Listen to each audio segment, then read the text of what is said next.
Sakuna, baby, let me get up in your guts. Well, let's see. That's gonna be a no. But what if I win? Oh, you can do whatever you want with my body then. Okay, I'll tear you apart. Maharaga!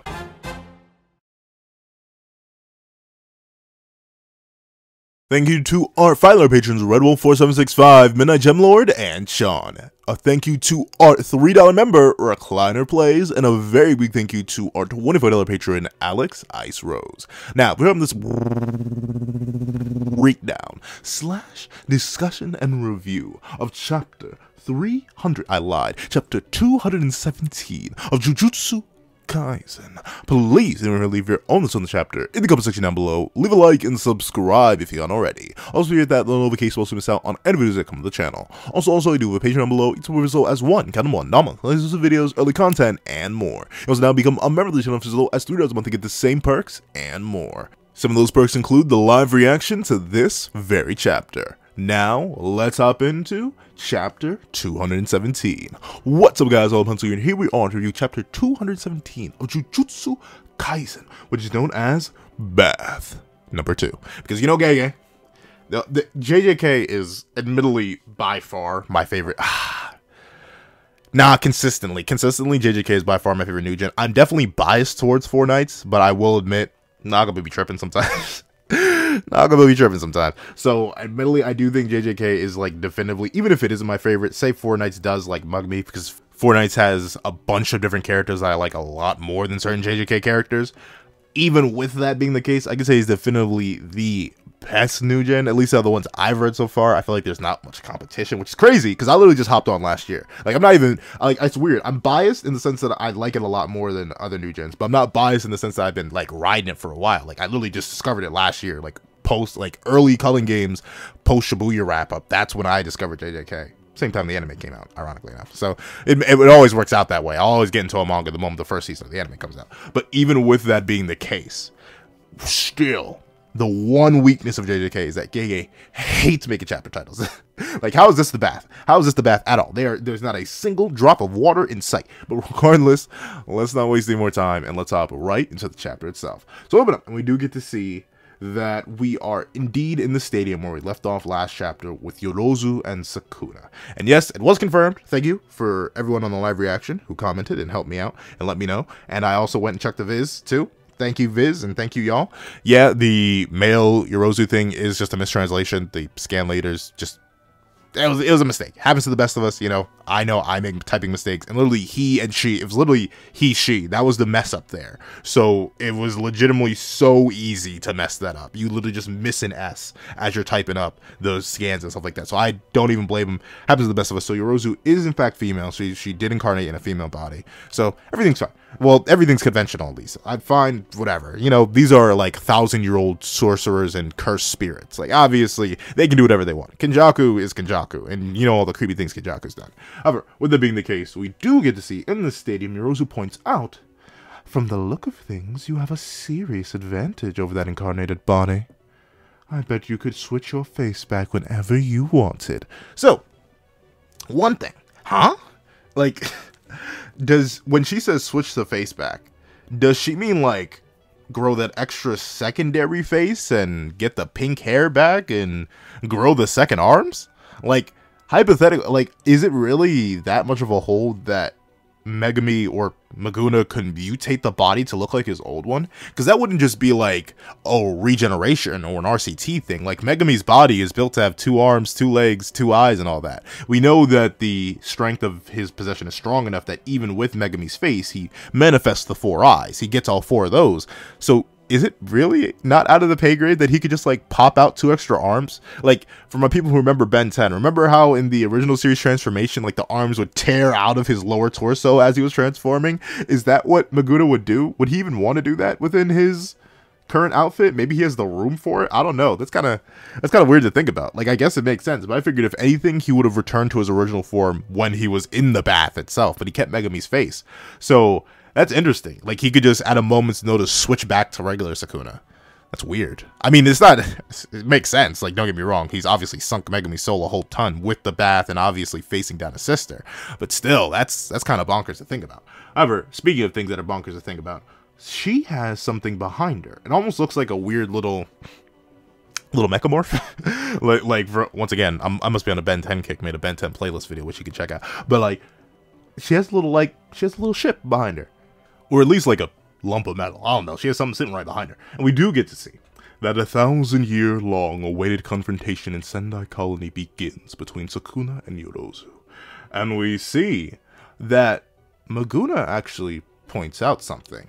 The same could be said for you, Yorozu. Why aren't you changing your face? Which is a really good question. Like, notably including the reason that we give. I don't understand. Like, the reason that she gives doesn't make sense. I understand Sukuna's reasoning. Literally keeping Megami's face so you can crush Megami's soul absolutely when you slay his sister. Makes perfect sense. Perfect sense. Entirely.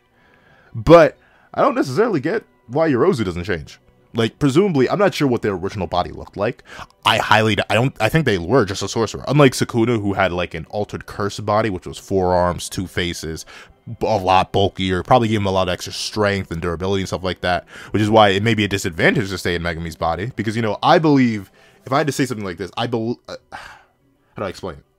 I think curse energy reinforcement works like this. You have the base body, and then you have the cursed energy reinforcement. So if you strengthen your base body, the cursed energy, even if you have the same amount, is going to be more impactful on someone with a stronger base body. Which is why, like, the Hikari versus Yuta discussion, both when they are in their peak states have infinite quote-unquote cursed energy. I believe that Yuta's saying Hikari is stronger than him makes sense, because Hikari's just buffer than Yuta. He has a higher base physical body. As Yuta himself admits, his physical base is weak. He has a very low physical base because he's not that strong of a dude. He reinforces himself with cursed energy, and since he has so much of it, he ends up being way stronger than he was. But still, if you were to give 2 characters the exact same amount of cursed energy, but one character is buffer than another, then I think the cursed energy reinforcement will make someone else stronger.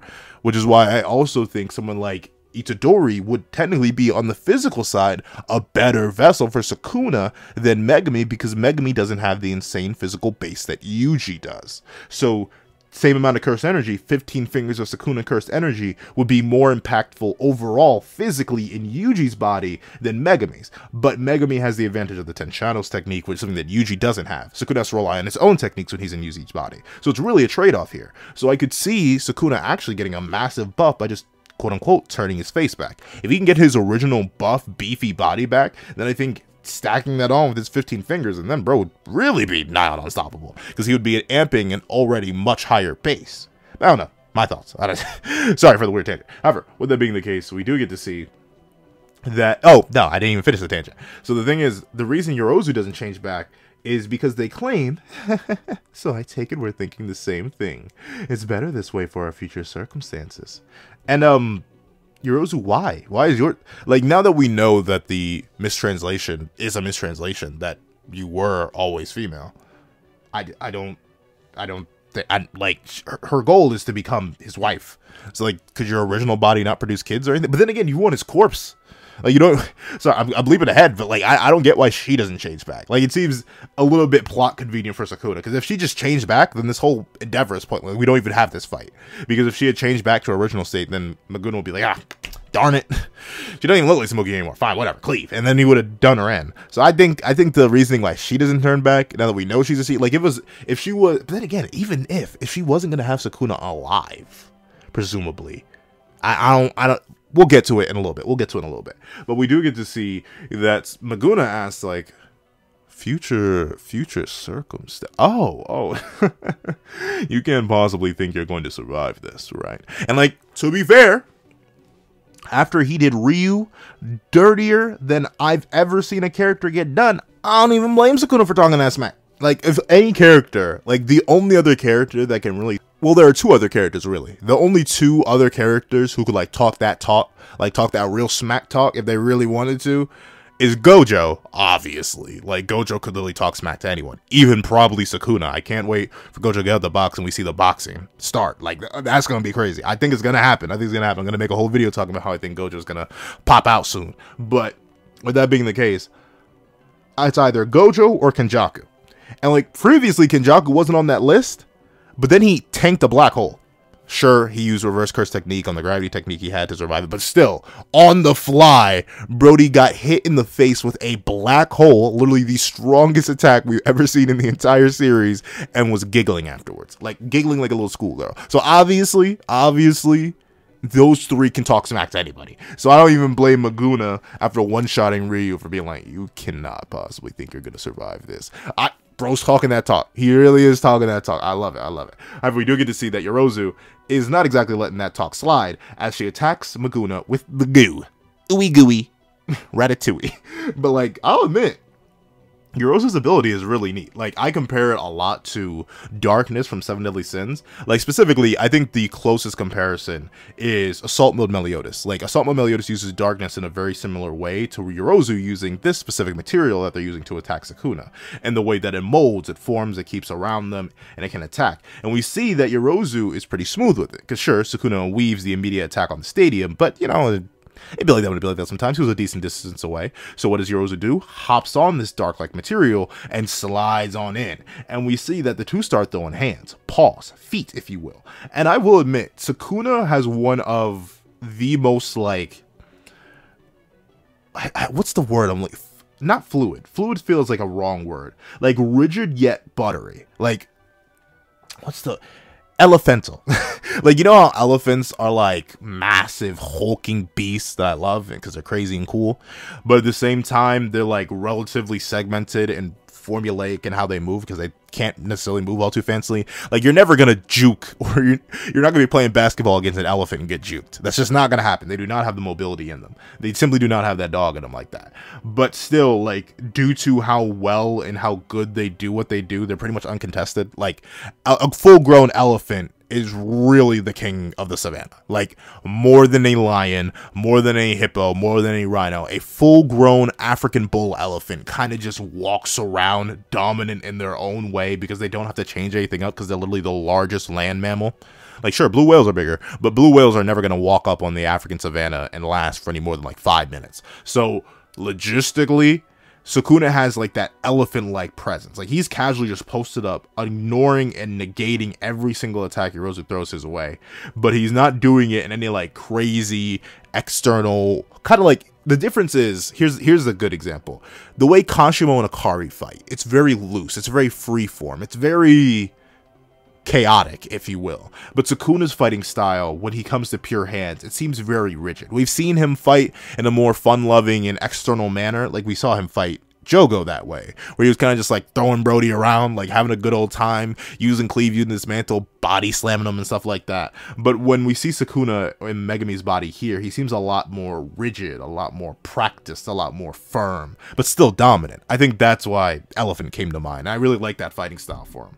I think it's a very good distinction, especially considering I do believe he's going to end up fighting characters like Hikari and characters like Kashimo especially. I feel like having that contrast of this rigid fighting style versus something that's more freeform is great to set up here and now against someone like Yorozu. And we see as Sukuna lands a standing kick on Yorozu, Yorozu reveals that she just casually blocked it, like no problem. The little metal shield she has immediately appeared and blocked the kick. Though it did...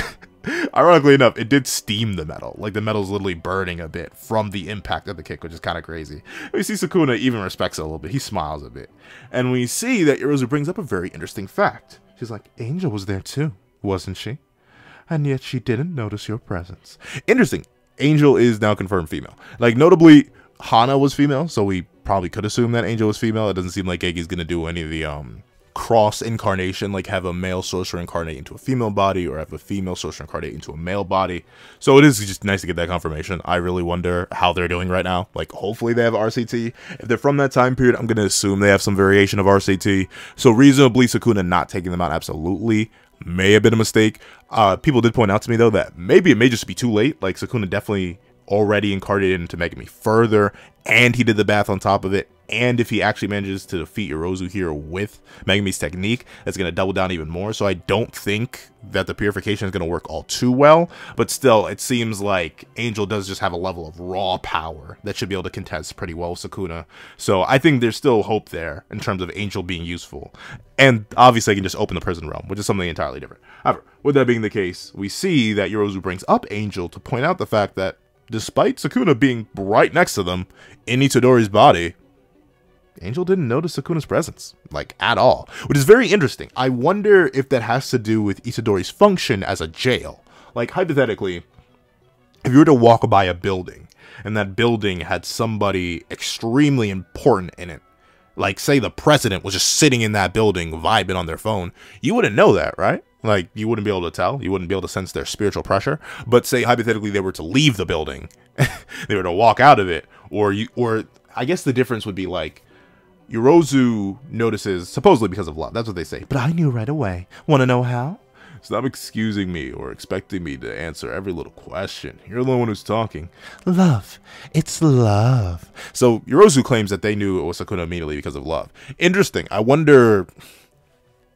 Then why leave the center? I mean, I guess because they wanted the ability to travel through colonies anyway. So it makes sense. They, as Kenjaku points out, they want to visit their old hometown. But with that being the case, flashing back in time, I wonder if Itadori and Megumi, if he could suppress Sukuna, since they were both prisons for Sukuna, ironically enough, I wonder if it kind of works like that. Like, if you were walking by a building with an important figure in it, or a powerful figure in it, but the building didn't have any signage that told you that, like the markings that Itadori gets whenever Sukuna takes over, then you just wouldn't notice. And Angel works like that. So Sukuna's body, or no, Itadori's body sort of acted as like a visor, holding out on the fact that Sukuna's actually there. Like, his body, his own curse energy sort of suppressed Sukuna's curse energy despite it being so massive, so well that Angel couldn't notice. Or it's just Angel's not as observant. Like, presumably, I don't think it was actually just love. Like, I highly doubt. Sorry, maybe I'm doubting Yorozu too much, but I don't think it was legit just love that allowed them to tell that Sukuna was in there. I don't know. Maybe I'm looking too deep into it, but I feel like there's got to be some special reason why Angel couldn't pick it up. Now that it's brought up, because it's true. Like, somehow Yorozu knew, but Angel didn't, and Angel's whole purpose is literally to hunt down the Fallen. Sure, they want to take out all the incarnated sorcerers too, but mainly it's the darn Fallen. That's what their main goal was. That's what they were even willing to release Gojo for the Fallen. So I'm shocked that they weren't able to find them, considering that's one of their main goals. However, with that being the case, Yorozu does admit their love, and this is something that was built up to. Like, Kenjaku even said last chapter, yeah, dude, this was a one-sided crush from Yorozu, why are you interested at all? And obviously Maguna told that, yeah, I just want to get it for Samuki, not necessarily the original. Which once again makes you wonder, why not reincarnate to the old body, or change the face at least? Like, notably, they did change up Samuki's whole fit. They changed up the fit, they changed up the hairstyle, they changed all that, but not the face. I wonder why. Because they were female, so they should be able to do that? I don't know. But with that being the case, we see that, according to Yorozu, the precepts and the hatred that was born from them could never suppress the power of love. Hey, Sukuna, I want to be the one who slays you, and I want you to be the one to slay me. Rearrange our guts, if you will. But let's say you're still alive after I win. What will you give me? So it seems like, I wonder, like, what would defeat Codify in this case? Like, would it have to be the Kashimo situation, where, like, Kashimo was just out of curse energy and just legitimately could not keep fighting? Like, I'd assume it'd be that. I would have to think it would probably be that. But I wonder. Because if you want to be the one to slay him, why would you not slay him? But I don't know. Maybe a Toga thing. However, we do get to see that Maguna's like, everything. And at first, I was like, whoa, Maguna, you actually low-key into it? You low-key into it? Maybe this crush was a bit more two-sided? But no, we do get to see, as Sukuna admits, which is a mentality I love so much for fictional characters. Fictional characters. I repeat, fictional characters do not live by this philosophy ever. Ever.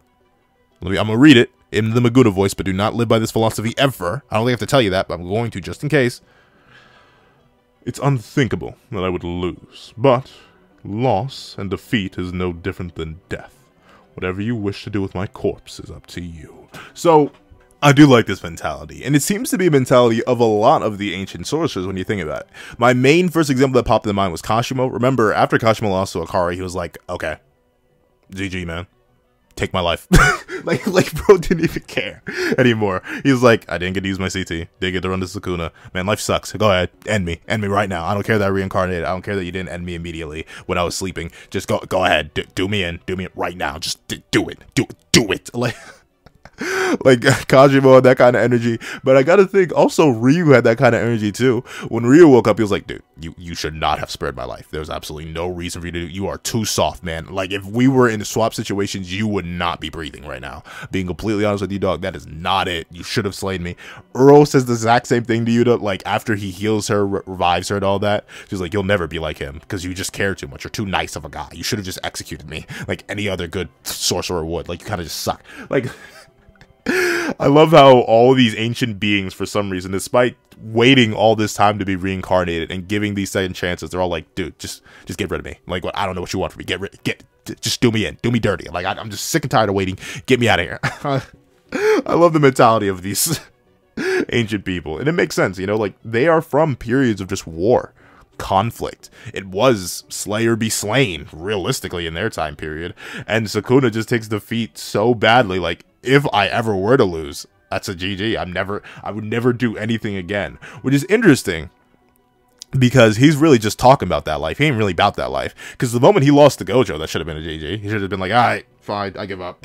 But no, he obviously didn't do that. But I suppose he didn't have full control of the body. As long as he has like absolute control and like at least 90% control over the technique and ability that he's controlling and the vessel that he has, then he considers a loss an actual loss. I bet Sukuna doesn't even consider the loss against Gojo and like the suppression by Itadori as a real loss, because it was situations set up against him. He only had one finger at that point, and on top of that, he was going up against the strongest sorcerer in a body he could barely control. So yeah, I don't even blame Sukuna for not necessarily being about it in that case.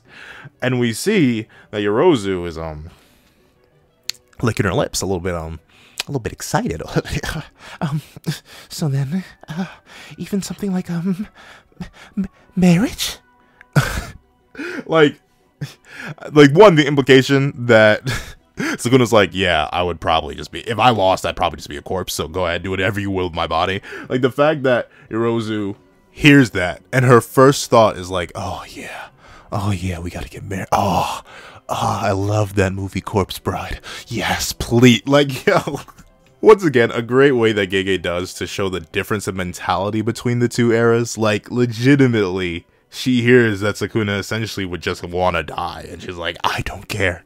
Like, I mean, no, I've never been that down bad. I'll admit, there have been moments in my life where I've been so down atrocious, literally foaming at the mouth. Like, legitimately, I look back on certain eras of my life, and I'm like, what was actually wrong with me? What was actually coursing through my veins within that moment? Like, I legit look back on certain eras like that. I know I definitely have those moments. I know I definitely, indubitably have those moments, but still, I don't think I've ever been that down. Like, I would never want a corpse of the person I care. But I suppose, like, Yorozu specifically said she doesn't want him gone. But, like, even Sukuna, I'm presuming that he doesn't even mean corpse in the literal sense. He would probably just lay there the entire time. Like, if he actually lost, he'd just be like, I'm done. I'm not doing anything. I'm not doing, or Ume, go away. Nope, not doing it. I refuse. Like, literally just lay there. Yorozu would just be dragging him around places. She would dress him up in a tuxedo and be like, "Yes, let's go get married." I don't know, the imagery is just hilarious. I almost want to draw it. But we do get to see that Sukuna's like, "Do as you like." Bro is literally cleaning his nail. Like, I don't know. Like, I'm trying to think of a scenario that's even remotely comparable to this from my own life. But, like, oh no, I specifically remember one. A homie of mine who is super new to fighters tried to money match me, and I was legit like, "Dude, you want to money match me?" Like, at this point, this is before I met the newer homie who was better at me at the time than fighters. We haven't played in a while. Actually, no, we played, well, it's still 2 months ago. It was a while, so we haven't played in a while. But, like, he's the only person in our friend group that can now, like, consistently, like, take games off me. But bro was, like, new to fighters. Like, 2 weeks in, bro was using, like, a season 1 team because he heard it was good. He had barely any combos. I was like, "You want to money match me for how much? Really?" And he was like, yeah, I got you. I can do this. You aren't that good. You aren't that good." And I was like, "Dude, we aren't gonna do this stuff. Like, I'm not gonna do this to you." He was like, yeah. What? Are you scared? You chicken? Come on now, bro. You what? You afraid to lose a little money? You afraid to lose a little money? It was like $20. It was like legitimately just $20. Like we were not like putting a whole bunch on the table, but it was like $20. So it was like, come on, you know what? If you beat me, I'll give you 40. Double or nothing. How you feel about that then? How you feel about that? I absolutely annihilated him. I didn't perfect him. He admittedly he got a couple hits on me. He took my first character down to half health. Y'all, I played randoms. I got GT Goku, Super Saiyan Goku, and Cell. I absolutely annihilated that man with GT Goku alone. GT Goku was on point. And I absolutely like legitimately, I completely understand why Sukuna just clean his nose because there's no threat here. There's no threat. He's the king of curses. What is Yorozu really supposed to do against him? Like, come on now. He is so disinterested, and I can completely understand because it's not the same situation at all. Obviously, these two are fighting to slay each other for their own nefarious purposes. Meanwhile, we just money. I didn't even take the money from him. If you're wondering, no, I didn't take the money from him. I was like, dude, I'm not. If you had won, I would have given you the 20, but there was no way I was going to accept the money match. He's still trading to this day. But regardless, we do get to see that with that being the case, with Sukuna cleaning his nails, Yorozu goes nuts. She pops off. It's a promise. No takebacks. I'll be your legal wife. No concubines allowed. For our wedding ceremony, let's destroy 3 villages at least. Ah! Like, I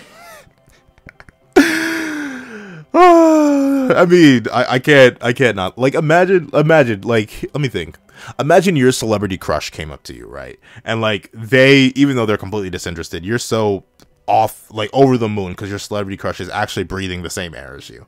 And they're like, fine, if you do this one thing that maybe you're good at, or no, that you are pretty good at, then fine, I'll marry you. Like, I think most people would pop off like this, but it's still just so strange with the context applied to this. Especially considering they're in the bodies of siblings. Like, legitimate siblings. Like, at first I thought they were, like, step-siblings or something.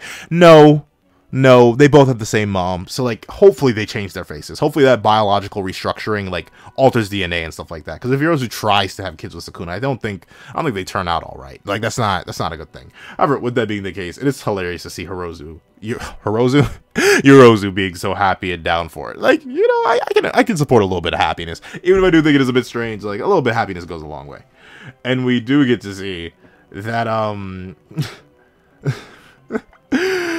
yeah, Yorozu, she's just picturing it. She's down deep.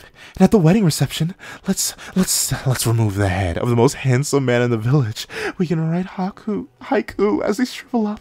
As a roommate incarnated as well. We need someone to do the cooking after all. Monkey brain porridge is a must. Oh, I'm getting so excited. Like, I'm not gonna lie. I'm so busy laughing at Yorozu. I don't know. It's harder for me to take him seriously, specifically in the context that they're fighting Sukuna. Like, obviously none of this is going to happen. It's great that they have dreams and ambitions, but that is definitely not supposed to happen.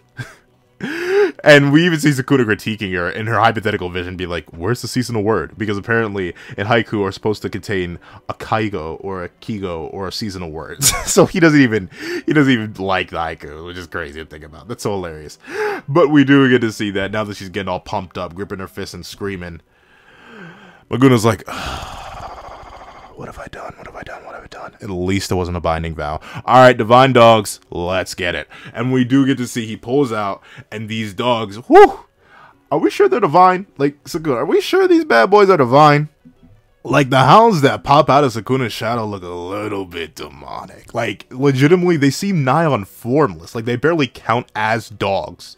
And notably, they're not just one, not just two, but like 1, 2, 3, 4, 5, 6, 7. I lied about the 5, 6, 7, 8. But still, there are like 4 hounds popping out of them. So Sukuna's ability is really interesting here. Though admittedly, at first I was a little bit confused, right? Because like, wait, Brody, why are these things so small? Like, once again, Nue, who was admittedly bigger than the Divine Dogs, but like not that much bigger, was skyscraper size. Why are these Divine Dogs so relatively tiny? But I gotta remember, this is the whole point of this battle.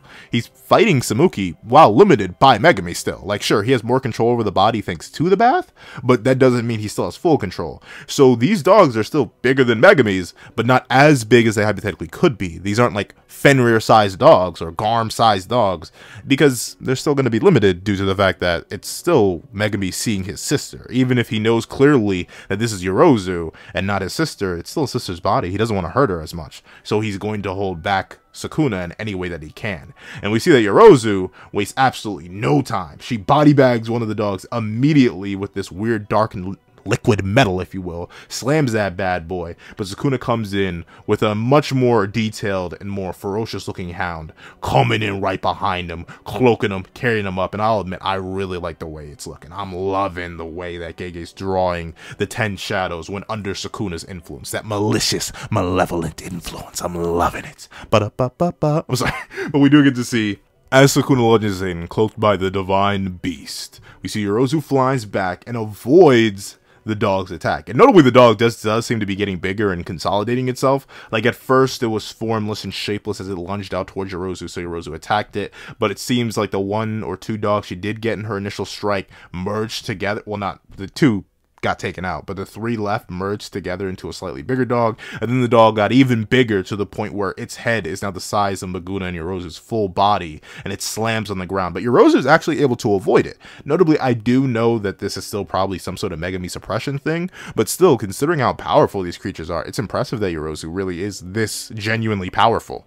And Yorozu, seeing the opportunity and deciding to take it, goes to wrap up Sukuna in this dark liquid metal and slams them in. But Sukuna, being Sukuna, casually avoids it and is actually high in the sky, high. By the time Yorozu collapses in, and thusly she has to look up to see Sukuna trying to just dodging around.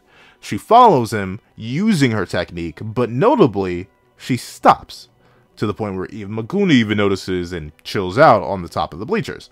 And she's like, hold on a siggity second. Wait a minute. When was that? Is that your Vessel's Curse technique? Interesting.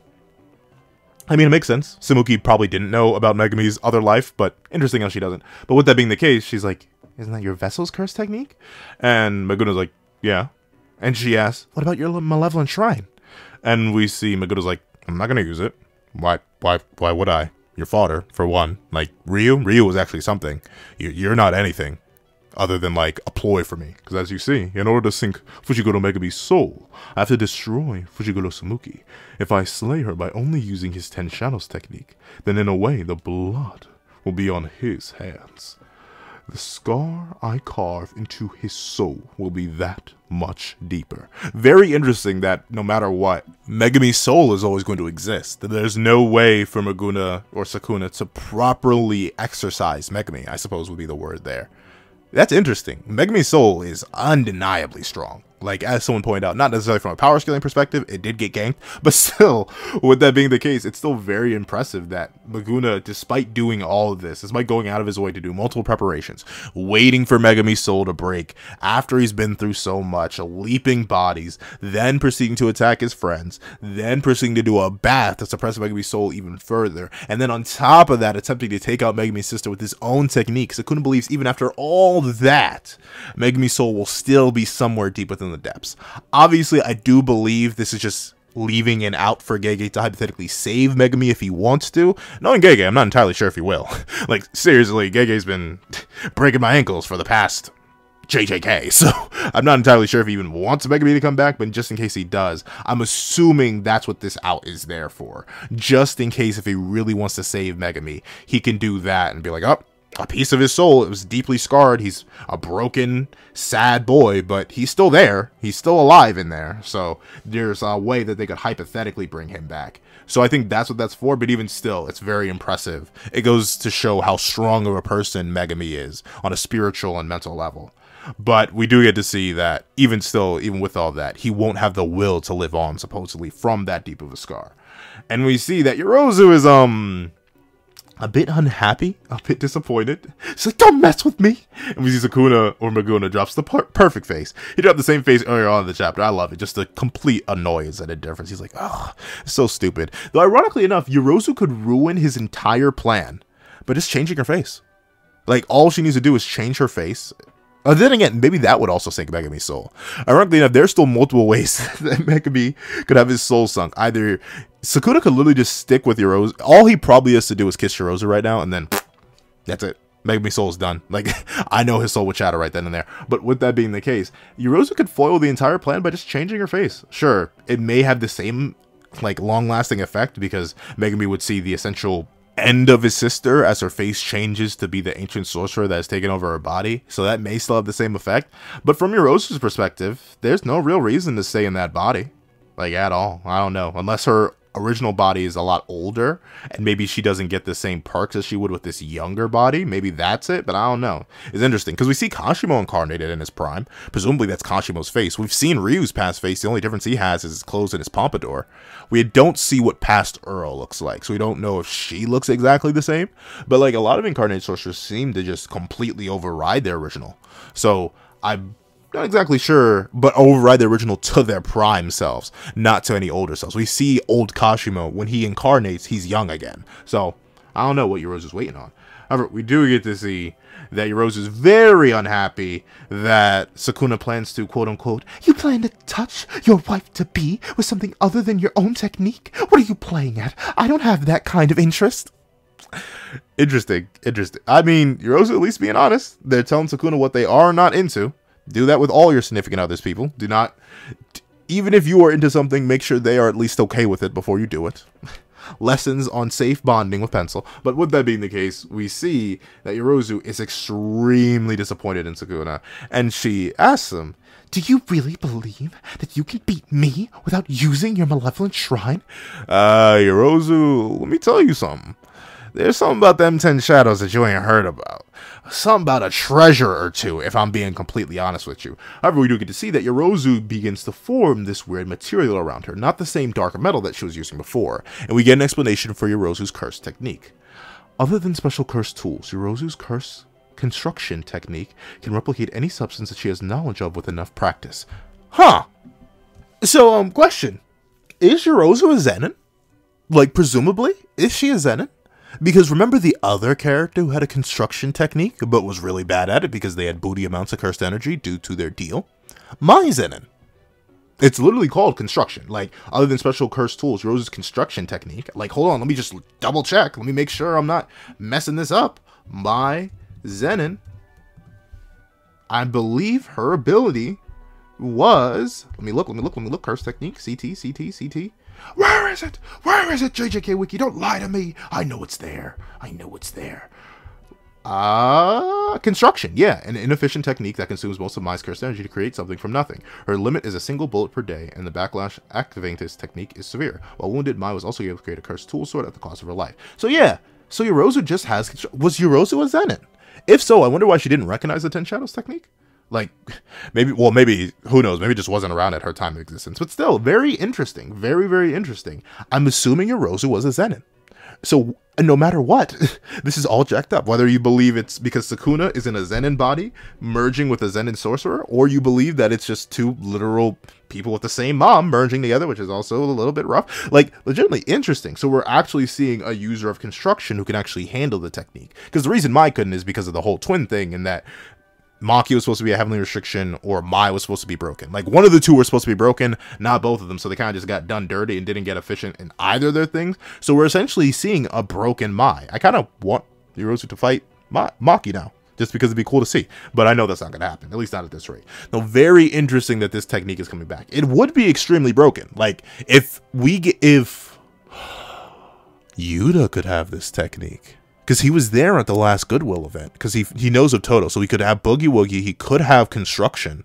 The wind technique isn't too much. But, like, there are definitely keys that Yuta could have. Because he could have this technique as well. As long as he understands it. Which is very interesting. However, we do get to see that the seasoned sorcerer Yorozu came to this conclusion for her weapons of choice. 1. A liquid metal that maintains its physical properties while freely being able to change shape and volume through semi-autonomous cursed energy control. So that's what that darkness-like substance was. That's very impressive.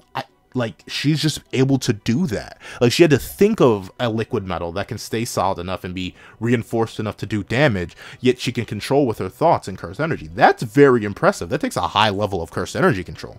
I'm really impressed. Obviously, Yorozu is, as the chapter states, a seasoned sorcerer, but still, that ability, that takes some creativity. Like, demons from Seven Deadly Sins are inherently born with that ability. It's not all too fancy for them. Sure, it will take levels to get it to higher mastery, but what she was doing throughout the chapter so far with the dark blob, the liquid metal, is very impressive. I'm proud of her. She did a great job. However, we do get to see that this is not the only part of her technique, and I wonder if she has any other cursed tools lying around. The other major weapon of choice is an armor of flesh inspired by a variety of borrowings from multiple strands of evolution. She turns into a giant bug woman. That's it. A giant buff bug woman. Bada bing, bada boom. However, this does make sense because if you remember way back when, I thought she had like an insect-like curse technique because when she first appeared and got the points for Megami, she spawned wings and flew off. So that was a manifestation of her curse technique and seemingly a part or a piece of the bug armor that she wears now. And we see now that she's in this massive state, she doesn't lose access to the liquid metal as it's surrounding her. So now she likely gets a physical amp with all the perks of this evolution, which considering it's a bug, probably like enhanced vision, enhanced smells, enhanced sensory abilities, enhanced touch, along with a physical buff considering how beefy this big old bug guy is. And on top of that, she has the liquid metal. So she's definitely a threat. I could definitely see Yorozu putting up a big challenge against a lot of people just based on the flexibility and availability of her technique. Like, it makes sense why only someone like Sukuna could pull up and really pose a challenge. However, with that being the case, we do get to see that Maguna is not playing any games. He's like, alright, seems just about the right time for a test drive. And he makes the symbol, and we see behind him, oh, I'm so hyped, Maholaga is being incarnated through Sukuna. A battle with a wedding ceremony on the line. The real fight starts now. So, a couple things about Maguna summoning Mahoraga. One, this should be the same Mahoraga Megami summoned. Due to the fact that this is a Shikigami that is not under Megami's control, no one has tamed it yet, it makes sense that this one would be the same size. It's why I think I forget what wheel it's called, but the wheel that spawns behind Sukuna is tiny. Once again, in a very similar vein to Megami summoning of it, it's still going to be a big creature, like it's a massive creature on its own, even when Megami summoned it, but it's likely not going to be to the same scale as Nue or even the fully completed Divine Dogs we saw in this chapter. It's going to be around the same size. But this will be the taming ritual for Mahoraga. Notably, if Sukuna includes her in the ritual, even if she manages to defeat Mahoraga, then that means Megami or Maguna could just summon it again. So no matter what, Yorozu's in a lose-lose situation here because Mahoraga is going to adapt to all her techniques, and she only seemingly has the liquid metal, the bug armor, and whatever else she can create on the fly, and then she's supposed to beat Sukuna, which he's not going to do because Sukuna could literally just summon Nue, the Divine Dogs. Heck, he probably can't resummon the snake, but all the Shikigami, a max elephant, like, Yorozu's going to get ganked. Either she's going to lose to Mahoraga here, which is what I assume is going to happen, or she's going to get ganked. Or this is a time where everyone else shows up and ganks Sukuna alongside Yorozu. She's not going to be happy about it, but as long as they promise her the marriage thing and Kashimo gets his fight, I'm pretty sure they'd be fine. So overall, super duper W chapter. I'm sad we're on break next week, so we will not be getting a chapter next week, but considering how much drawing Gege had to do in this chapter, I don't blame him. And obviously the next chapter he's going to be drawing Mahoraga. Unless we cut away. We may cut away. But presumably he's going to be drawing Mahoraga. This bug form seems super detailed. He still has to draw the liquid metal. They're still in a stadium. This is I can tell it's going to be a very intensive drawing 2-week break for Gege. So I understand why there's going to be no chapter. But overall, super W chapter. Yorozu and Maguna's interactions are really, really cool. I love their dynamic so far. I love Maguna's fighting style on display. I love seeing him use more of the Shikigami. Even if it's just Divine Dogs in this chapter, that's really, really cool. Seeing Yorozu use her curse technique and seeing that she may just be a Zenin incarnated with a higher level of curse energy, allowing her to use construction more fluidly.